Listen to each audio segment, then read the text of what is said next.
पवित्र मरिया, देवाचा आवाज. काही महिन्या अगोदर मी एका कॉन्व्हेंटमध्ये मिसासाठी गेलो होतो. तेथे सिस्टरांच्या जोडीला एक साधी गरीब बाई हसत खेळत गप्पा मारत होती. माझी तिच्याशी ओळख झाली आणि ती आपल्या कुटुंबाची दुःखभरी कहाणी मला सांगायला लागली. पोलिसांकडून तिच्या कुटुंबाला खूप त्रास दिला जात होता. शेवटी अश्रूने भरलेल्या डोळ्यांनी ती म्हणाली, हमारे लिए आवाज उठाने वाला कोई चाहिए, हमारे लिए आवाज उठाने वाला कोई चाहिए. मी सिस्टरांकडे पाहिले व म्हटले, न्यायाकरता लढण्यासाठी आपल्याला हे आव्हान आहे. आपल्याला ह्या कुटुंबाचा आवाज बनले पाहिजे. संत योहानाला जेव्हा प्रश्न केला की तू कोण, त्याने उत्तर दिले, अरण्यात ओरडणाऱ्याची वाणी मी आहे. अरण्यात ओरडणाऱ्याची वाणी, आवाज मी आहे. शुभवर्तमानात आम्हाला आणखी एक व्यक्ती भेटते जी परमेश्वराचा आवाज होती आणि ती म्हणजे पवित्र मरिया. शुभवर्तमानात अनेक स्त्रियांचा उल्लेख सापडतो, परंतु येशूला पुत्र म्हणून संबोधणारी फक्त एकच स्त्री आपणास आढळती आणि ती म्हणजे माता मरिया. बहुधा सर्व स्त्रिया येशूला गुरु म्हणूनच संबोधित असत. देवबाप्पा व्यतिरिक्त फक्त माता मरियेलाच त्याला पुत्र म्हणून म्हणण्याचा हक्क होता. हा ईश्वरीय हक्क फक्त मरियेलाच होता आणि मरिया परमेश्वराचा आवाज होती. दुसऱ्या स्त्रियांसाठी येशू गुरु होता, रब्बोनी होता, संदेष्टा होता, पण पुत्र नव्हता. संत योहानाचे शुभवर्तमान सर्व स्त्रियांचा उल्लेख नावाने करतो, परंतु मरियेच्या नावाचा उल्लेख करत नाही, तर तिला येशूची आई म्हणून संत योहान संबोधतो. देवपुत्राची आई होण्याबरोबर देवाचा आवाज होण्याचा हक्क देखील तिलाच होता. संत योहान जेव्हा येशूला बाप्तिस्मा देतो तेव्हा आकाशातून देववाणी होते, हा माझा परमप्रिय पुत्र आहे, ह्याचे तुम्ही ऐका, अशी वाणी होती. ह्या देववाणीचा प्रतिध्वनी आम्हाला कान्हा गावातील समारंभात, लग्न समारंभात आढळून येतो. लग्न समारंभ जोरदार सुरू आहे, परंतु द्राक्षरस संपला आहे. हा एका कुटुंबाच्या इज्जतेचा, अब्रूचा प्रश्न आहे. लग्नाच्या दिवशी जर का 10 जणांना जेवण कमी पडले, तर ही 10 जण 100 जणांना जाऊन सांगणार की जेवण कमी पडले, आणि नंतर सगळीकडे एकच बातमी की 100 जणांना जेवण कमी पडलं. लग्नाच्या दिवशी प्रत्येक घर मालकाला जेवण कमी पडण्याची सर्वात जास्त धास्ती असते, भीती असते. एक वेळ मटणाचा रस संपला तर चालेल, पण सोमरस नाही. सोमरस संपला की लग्न निरस होतं. आजच्या जमान्यात काउंटर कुठे ओपन आहे ह्याची व्हॉट्सअपवर ताबडतोब माहिती दिली जाते आणि मग वाईन इज डिवाइन मानणारे तेथे गर्दी करतात. बऱ्याच वेळेला एखाद्या कार्यक्रमाचे यश काउंटर किती वाजता क्लोज केला ह्यावरच अवलंबून असते. ह्यावरून त्या कार्यक्रमाचे यश मोजमाप केले जाते. आपले मुंबईकर बंधू ख्रिस्ती बांधव आता गोव्यामध्ये टाइम रिस्ट्रिक्शन नसल्यामुळे डेस्टिनेशन वेडिंग साजरे करत आहेत. माझ्या प्रिय बंधू भगिनींनो, मरियेला काना गावातल्या घर मालकाच्या दशेची जाणीव झाली. ही जाणीव ठेवून मेरी मदतीस पुढे येते व येशूला म्हणते, पुत्र, त्यांच्याजवळ द्राक्षरस नाही. येशू ह्या विनंतीवर ध्यान देण्यास तयार नाही. तो आपल्या आईला उत्तर देतो, ह्याच्याशी माझा काय संबंध. एक प्रकारे येशू आपल्या आईची विनंती फेटाळून लावतो.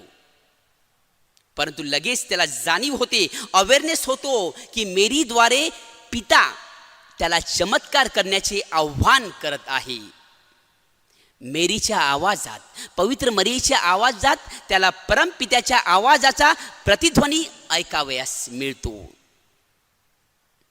मरियेला देखील माहीत होते की येशू तिचे ऐकणार, आणि म्हणून येशूच्या प्रश्नाला तिने उत्तर दिले नाही. तर ती त्याच्या शिष्यांस म्हणते, हा जे तुम्हाला सांगेल ते तुम्ही करा. थोडक्यात ह्याचे तुम्ही ऐका. म्हणजेच देववाणीचा दुसरा भाग देखील आपल्यास येथे पाहाव्यास मिळतो. एक प्रकारे पवित्र मरियेची विनंती येशूला परमपित्याची आज्ञा होती, परमपित्याचा आवाज होता. परंतु उल्लेखनीय गोष्टी अशी की कान्हा गावातील आनंद समयी त्या आनंदाच्या वातावरणात अचानक काल्वरी पर्वतावरील दुःखाचा उल्लेख होतो. येशू पवित्र मरियेला म्हणतो, आपल्या आईस म्हणतो, माझी वेळ अजून आली नाही. माझी वेळ, वेळ हा शब्द बायबलमध्ये येशूच्या दुःख भोगाच्या संदर्भात वापरला जातो. म्हणून कान्हा गावी काल्वारी पर्वतावरील आठवण ऑलरेडी तेथे नमूद केलेली आहे. येशू कदाचित आपल्या आईला सांगत होता की माझी महानता प्रकट करण्याची अजून वेळ आलेली नाही. परंतु माता मरिया अप्रत्यक्षपणे येशूला सांगत होती की कान्हा काल्वरीच्या रस्त्यावरील, काल्वरीच्या वाटेवरील पहिले स्थान आहे. ती त्याला संदेश देत होती की हे पुत्रा, ज्या कार्याकरिता मी तुला माझ्या गर्भात जन्म दिला ते कार्य सुरू करण्याची वेळ आली आहे. जा, कामास लाग. कान्हा ते काल्वरी पर्यंतच्या प्रवासाच्या सुरुवातीला लाग. इथे कान्हा गावी तुला फक्त पाणी द्राक्षरसात बदलायचं आहे, परंतु काल्वरीवर तुला मृत्यूला जीवनात बदलायचं आहे. हा पवित्र मरियेचा त्याच्यासाठी एक आवाज होता, संदेश होता कान्हा गावी. कान्हा ते काल्वरी, पवित्र मरिया येशूच्या सोबत होती. अशा प्रकारे कान्हा ते काल्वरी ती येशूसाठी देवपित्याचा आवाज होती. येशूच्या जन्मभराच्या प्रवासात पवित्र मरिया, त्याची आई, त्याच्यासाठी देवाचा आवाज होती. माता मरिया देवाचा आवाज फक्त येशूकरिताच नव्हती, तर संकटात सापडलेल्या आपल्यासारख्या कुटुंबाचा देवपित्याकडे ती आवाज आहे. आपल्या प्रार्थना देवपित्याकडे पोहोचविणारा ती आवाज आहे. लग्न घरातील लोक येशूकडे जात नाहीत, तर ते माता मरियेकडे आले. अशा प्रकारे ती देवाचा आवाज आपल्यापर्यंत व आपला आवाज देवापर्यंत पोहोचवते.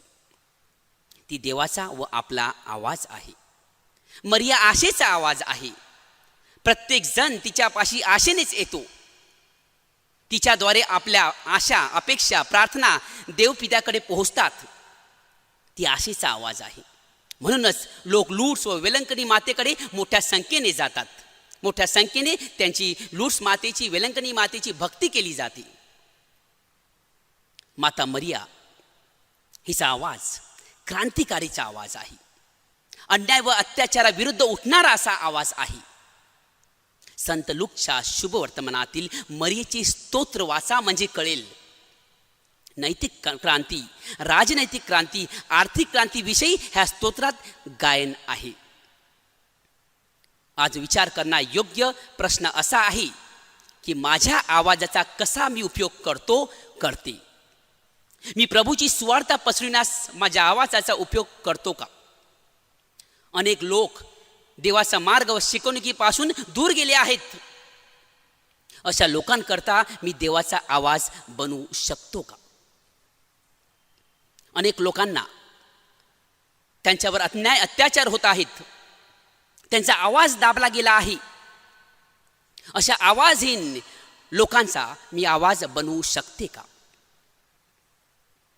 माझ्या प्रिय बंधू भगिनींनो, आवाज बनणे तसे सोपे नाही.